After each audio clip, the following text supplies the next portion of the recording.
kahit sa mga kapwa kong manalayag na nag-Bible class, I hope na okay ang audio. And when the audio is okay, then it's fine. So our movie review for this time is the Inside Out 2.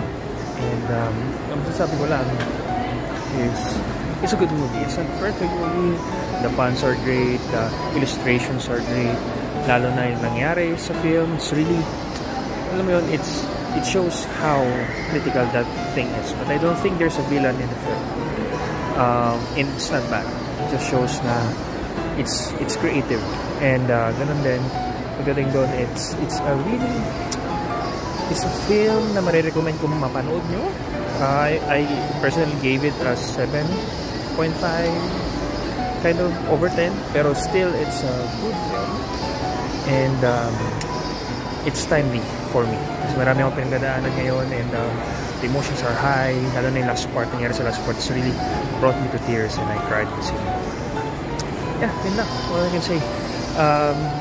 And I hope this one helps, and as always, take care and go kay God, and do not let your emotions lead you, but be led by God in all things. And always, God bless.